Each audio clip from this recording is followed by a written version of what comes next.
So now we discuss the issue that has plagued us for more than 50 years. So Pakistan has always been a fiscally deficient country. So there have, except for 1 or 2 years, we always have this fiscal and current account deficits. So it's not the fault of this government or last two governments or last 5 or 6 governments. So it has been there. This issue has plagued Pakistan for almost 70 years. So how have the government dealt with the need of spending on social services with this fiscal constraints? So in the 60s, we thought that this trickle-down economics, that we should first develop, and once we are developed, our economy will grow, and then we will, with that growth, we will pay for the social services. So we will pay after we developed. So first focus on growth, then on poverty, then on social services. So this has been an issue. If you look at the second column, you will see that revenues of FPR are growing. So from if you look at the financial year 2009, they are around 1 trillion revenues. But if you look at financial year 2019, the revenues are 4.5 trillion. So the revenues have increased by more than 400% the last 10 years. So this is quite an increase. So it's not that revenues are not growing. Revenues are growing, but the expenditures are growing faster. So even when the revenues are growing by 400%, the expenditures are growing by maybe 450 or 500%. So if you look at this graph, which is about expenditure, there was less than 1 trillion expenditure in 2001. And then it gradually grows, and in 17-18, or more than 7 billion and going toward 8 billion. So this is how our expenditures are progressing. So of course our revenues have reached maybe 4 or 5 trillion, but our expenditures have increased, have reached to more than 7 trillion. So that's of course creates this gap, fiscal gap, which we have to fill from somewhere. And usually what we do is we take loans from within the country or outside the country, but then of course these loans leads to other problems. So this is the fiscal deficit. So the revenues and expenditures are growing, but each year this fiscal deficit is there. So in 2008, we have this gap or the fiscal deficit, which is around 10%. So it grows in the years in 2012 and 13, and then it reduces in 2014 and 15 and 16, but then it increases again. So this is the revenue expenditure graph, which brings us to the problem that how we spend on social services when we are poor. So we are poor, we don't have money, we have to borrow it.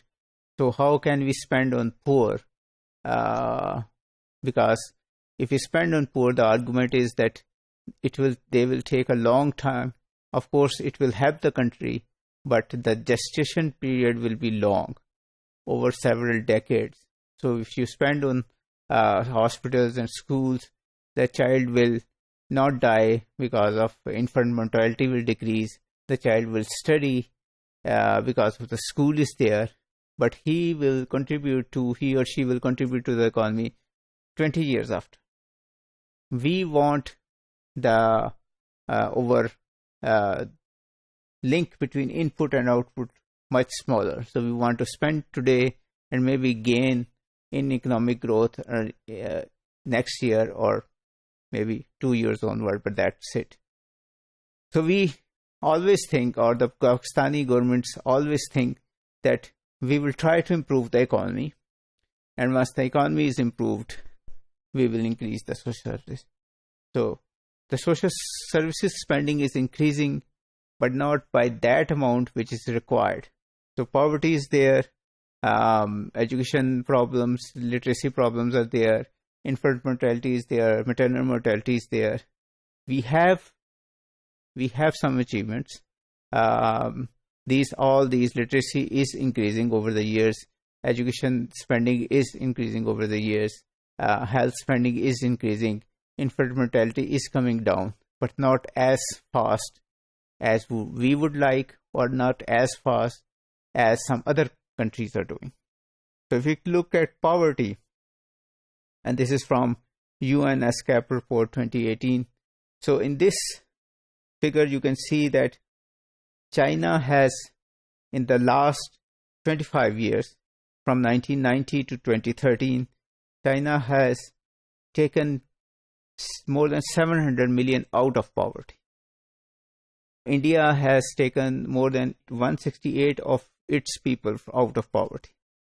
For Pakistan, the figure is 49 million, which is proportionally not bad, but still we need to do more. So if you look at Bangladesh, it's only 18 million, and then of course others are smaller. So now look at the share of GDP.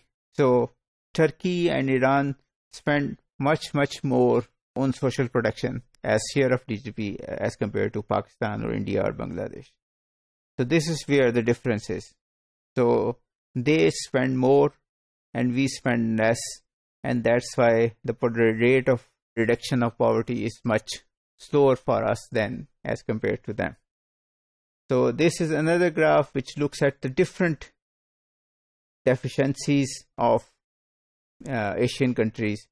So in the percentage of households that lack access to a bank account. So if you look at it, in Kyrgyzstan, almost everyone lacks a bank account. So 98% lack a bank account. For Pakistan, the figure is 73%.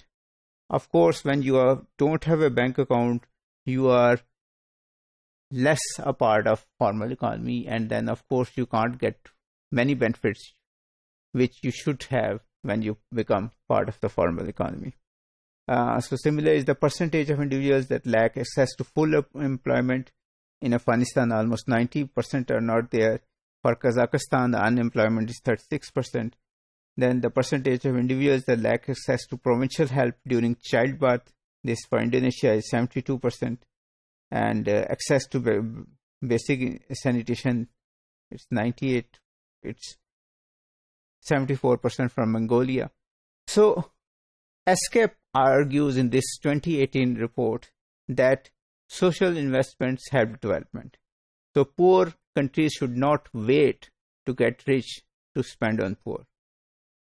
So what is stopping poor countries from spending on their poor people is not the presence or absence of money, but it's the presence or absence of the political will. So if you have the political will, you will spend more money on the poor, even if you are a developing country or a fiscally restrained country. So, and of course, when the political commitment is there, not only there's a higher share of spending on poor, on social services, but also it tends to be spent more effectively. So because they care about the poor, they spend it, they not only spend more, but they also spend it more efficiently and effectively.